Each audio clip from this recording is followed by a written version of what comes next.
Well, welcome back to mathematics class for geometry and algebra students. So let's use a thing called percents, a skill that you had to learn. Let's make it relevant to what's going on in the real world right now. Let's make it relevant to you. Now, a lot of people, including parents, will find this extraordinary, but these numbers that I'm going to talk about are known as the Big Four purchases, and the source is found at the usdebtclock.org, and they derive from many other sources. For example, Social Security Administration has information on median income, for example. Now, the key here that we're going to use is this formula. X percent equals the change, in other words, subtraction, a difference problem here, divided by the original, which the original we're going to call is 2000. Now it's 2024. So we're going to subtract those two numbers, divide by the original, which is 2000, and multiply by 100, which is going to give us a percent. I'm going to give you the median income, and then we're going to talk about these costs that people have. And the whole idea here is to show you the difficulty it is right now for folks who are brand new, young men and women coming in and trying to survive. You always hear a bunch of extraneous feeling type based stuff like, oh, these young people today, they don't know what they're doing, and millennials and Gen Z are all lazy. Okay, well, let's just take a moment here. Let's take a look at this and see if they really are lazy, or do they have a lot of obstacles and challenges. And remember this, don't use obstacles and challenges as excuses. Face it, look at it, and then figure out a way to win, okay? That's what Americans are. We're not Americans. Now, here's the process that we're going to do. We're going to show the change, show the formula, show the answer, and then after you've done that and shown all the work for each of these four problems, what you're going to do is you're going to answer the question, are the Big Four purchases more or less affordable now? Why? All right, it's a very simple question, 2 sentences. Now, let's take a look at the median income. In other words, what people are making. When we say median, we don't mean average.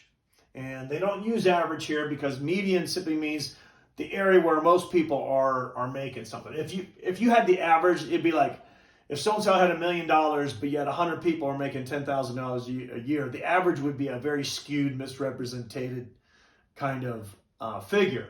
So sometimes they use medians simply because they want to know what generally most of the people are making.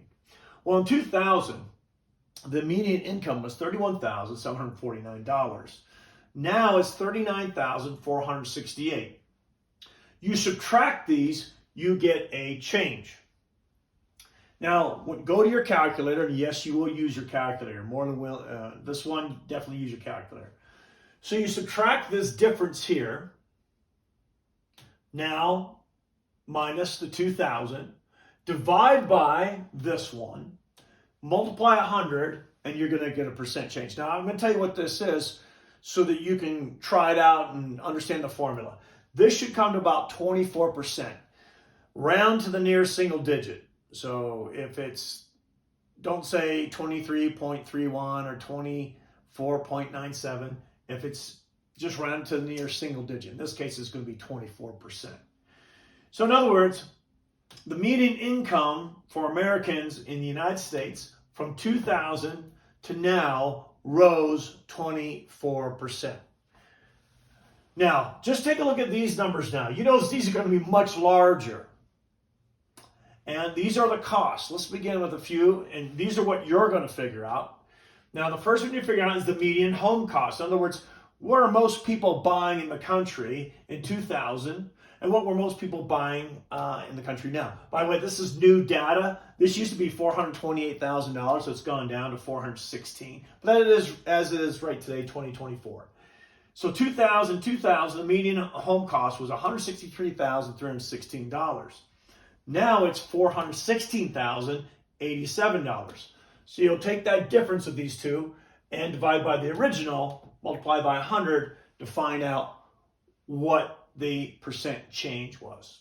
Same thing with an average new car. Back in 2000, an average new car was $222,000, $226,000.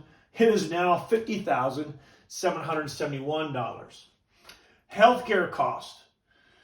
Healthcare cost back in 2000 was $5,393. Now it is $14,789 for the average person.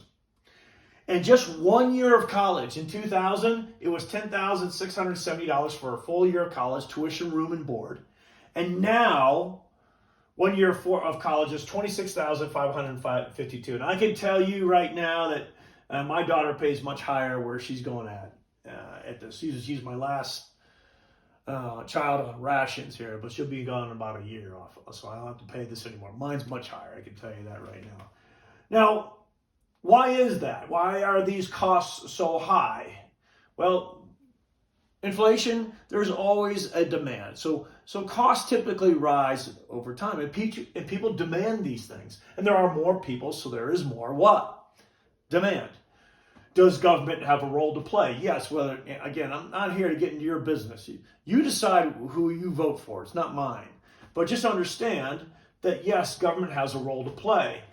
Median home costs in the 1970s, there's a thing called the Community Reinvestment Act, and they put protections, otherwise known as CRAP, on banks saying that you must give loans to people who couldn't afford a loan. Well, when they did that, everyone else took advantage of the program, not just poor people, but also middle class and wealthy people. And they bought houses at an exorbitant rate, very high rate.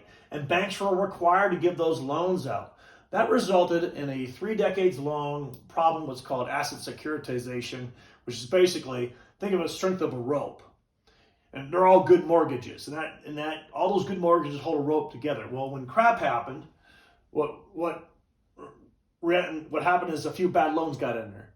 A few more bad loans, and pretty much soon the rope just sort of fell apart. And in the Great Recession during the Great Recession, came to a real big head in 2007, 2008. Average new car, has the government had a role to play? Yes, cash for clunkers. You see, back in the Great Recession, there was an idea to the government program called Cash for Clunkers. Let's go ahead and junk a lot of the used cars, destroy the used car market, raise prices a lot. On the other hand, there's a lot more used car parts out there. So there's some good and bad with that. And that's why a lot of people will, instead of buying a new car, and we haven't even talked car insurance, okay? New car, people will buy old cars. There's a lot more parts out there. Healthcare costs, Affordable Care Act, otherwise known as Obamacare, happened.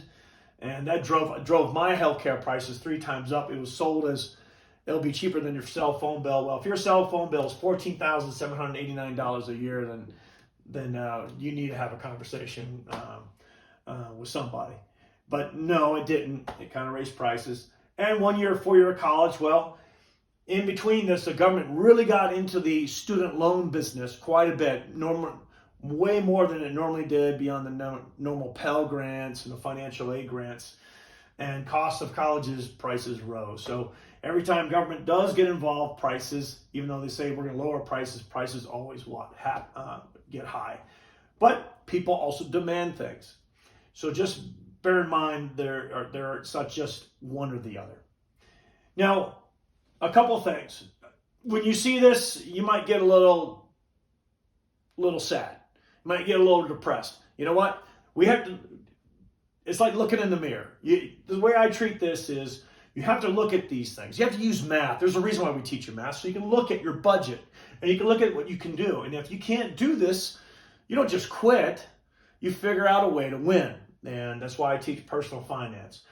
So this is the kind of thing that we wanted to show you. Real world, what is going on. We don't want to just, those people, that generation's lazy, or all this other stuff. Look at the numbers, look at where things are at, understand where they come from, and use math, and then say, okay, now that this is going on, what am I going to do? That's what it's all about. We'll see you guys on the high ground.